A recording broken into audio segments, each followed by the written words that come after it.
तर आज तिसरा श्रावणी सोमवार आणि याच निमित्तानं खरं तर त्र्यंबकेश्वरमध्ये भाविकांची अलोट गर्दी बघायला मिळते।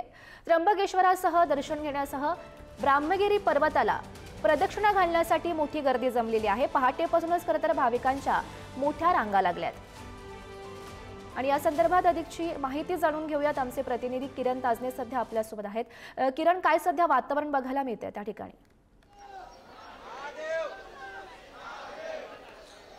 गौरी, खरं तर भक्तिमय वातावरणामध्ये या ठिकाणी त्र्यंबक राजाचं दर्शन घेण्यासाठी मोठी गर्दी या त्र्यंबकेश्वर नगरीमध्ये झालेली आहे। आपण जर बघितलं तर या ठिकाणी हर हर महादेवाचा गजर करत या ठिकाणी जे भाविक आलेले आहेत ते त्र्यंबक राजाचं दर्शन घेत आहे। पहाटेपासूनच या मंदिर परिसरामध्ये भाविकांच्या मोठ्या रांगा लागलेल्या आहेत। खरं तर तिसरा श्रावण सोमवार म्हटलं की या ठिकाणी मोठी गर्दी होत असते आणि त्या सगळ्या पार्श्वभूमीवर पोलीस प्रशासनाचं नियोजन असेल, त्यासोबतच त्र्यंबकेश्वर संस्थांच्या माध्यमातून जे नियोजन करण्यात आलेलं आहे ते या ठिकाणी विशेष म्हणजे कुठलाही अनुचित प्रकार घडू नये या दृष्टीने करण्यात आलेलं आहे। या सगळ्या काळात जर बघितलं तर त्र्यंबकेश्वर मंदिराला फुलांची आरास करण्यात आलेली आहे। या ठिकाणी गाभाऱ्यामध्ये जाऊन दर्शन घेण्यासाठीची जी वेळ निश्चित करण्यात आलेली होती त्या सगळ्या पार्श्वभूमीवर या ठिकाणी नियोजन करण्यात आलेलं आहे। त्यामुळे अद्यापपर्यंत भाविकांना दर्शन घेण्यासाठी कुठलीही अडचण होत नसल्याची माहिती मिळते। हजारो भाविक आतापर्यंत दर्शन घेऊन गेलेले आहे। एकूणच या तिसऱ्या श्रावण सोमवारचं नेमकं निमित्त काय आहे? ब्रह्मगिरी पर्वताला देखील प्रदक्षिणा घातली जाते। माझ्यासोबत त्र्यंबकेश्वर मंदिराचे पुजारी आहेत। गुरुजी, नेमकं आजच्या या दिवसाचं काय महत्त्व आहे? कशा पद्धतीने या सगळ्या काळात सोमवार हा एक वैशिष्ट्यपूर्ण मानला जातो। दृष्टी पडता ब्रह्मगिरी त्यासी नाही यमपुरी, नामा म्हणे प्रदक्षिणा त्याची पुण्यानी गणना।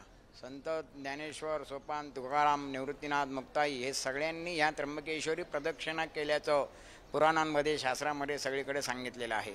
मग याचं वैशिष्ट्य म्हणून जे काही भाविक आहे हे आपलं वारकरी संप्रदाय आहे, शिवभक्त आहे, हे सगळे त्र्यंबकेश्वराला श्रावणातल्या तिसऱ्या सोमवारी लाखोच्या संख्येने ओम नमः शिवायचं नामस्मरण करत प्रदक्षिणा करण्याकरता येतात। तीर्थावर स्नान, मंदिरात दर्शन आणि प्रदक्षिणा हे सगळं मोठ्या आनंदाने, उत्साहाने भाविक सगळे इथं करतात। तिसऱ्या सोमवारचं वैशिष्ट्य म्हणजे ब्रह्मा, विष्णू, महेश तिन्ही लोकांचा स्वामी हा त्र्यंबकेश्वर आहे, म्हणून लोक तिसऱ्या सोमवाराला एक विशेष मानतात इथे। गौरी, खरं आहे अगदी आपल्याला ज्या पद्धतीनं इथल्या गुरुजींनी सांगितलं त्यानुसार 12 ज्योतिर्लिंगांपैकी आद्य ज्योतिर्लिंग हे त्र्यंबक राजाचं ओळखलं जातं आणि त्या दृष्टीनं भाविक या ठिकाणी तिसऱ्या सोमवारच्या निमित्तानं दर्शनासाठी मोठी गर्दी करत असतात। कुशावर्तावर स्नान करून या ठिकाणी त्र्यंबक राजाचं दर्शन घेणं आणि त्यानंतर ब्रह्मगिरीला प्रदक्षिणा मारणं इथली ही परंपरा आहे। पुरातन काळापासून तोच उत्साह आपण भाविकांमध्ये सुद्धा बघू शकतोय। धन्यवाद दिलेल्या सविस्तर माहितीसाठी।